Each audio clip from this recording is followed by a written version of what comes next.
if you were dictator of the United States for a day, let's say we have a dictator. Some would argue we've had that. Some would argue we're facing that again. Yes, in recent years.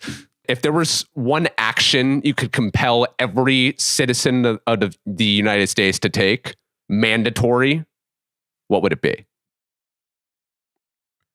A mandatory action that everyone has to take. An action, a behavioral change, a hobby, just anything.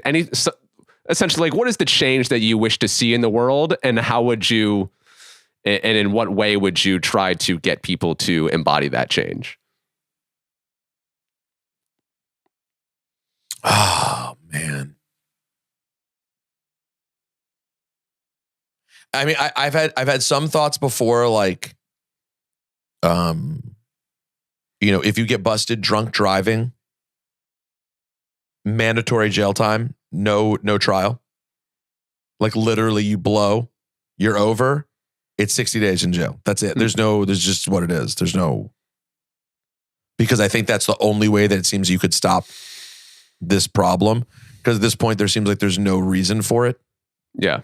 In the Uber era, it's like, what? Why were you blackout drunk and driving? But like, if everybody knew, like, I literally don't want to go immediate, like, they'll pull you over, you blow, it hits that number, and they go, well, here you go. You can call your family when you get to jail. I think that would actually make an impact. I would like to see something for texting and driving too, in that vein. I mean, it's kind of like with the phones in school. I remember, like, when I was growing up and we had phones, they're like, no phones in school. And like, it was largely effective. But now, since, phones have just become so intertwined with our lives, schools have just given up. Like, the kids were using them too much. No, it overweighed the policy because you couldn't police it. Same kind of with texting and driving now. It is so commonplace, and the people just haven't listened at all. It's kind of like just not enforced that much anymore. And it's just as dangerous. Just as dangerous. And I could argue it's worse. Yeah. Because there are people who drink and drive, and even though it's fucked up, they're at least trying their hardest and, like, concentrating. They really focus, yeah, because they know they're doing the wrong. Right, like that does exist. Whereas texting and driving, that's kind of impossible. Yeah. Yeah, maybe it would just be an immediate, like, phones get, like, the cigarette treatment. Like, you cannot use them till you're 18. No such thing as no. Yeah, maybe that's what I'm going with. Is the first real serious phone law, treating these things like the poison that they are, and being like, it's for adults. And if you want a phone, if you're a kid and you want a phone, you get a flip phone where you can send a text message and you can answer a phone call.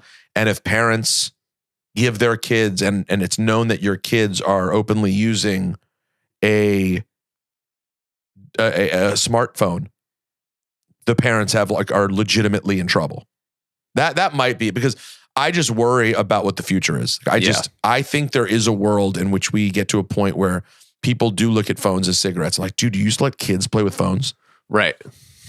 Because I have no data to support this, but I feel like you can make the argument that the psychological damage done to a 14-year-old with the phone is worse, outweighs the physical damage of a cigarette for a 14-year-old.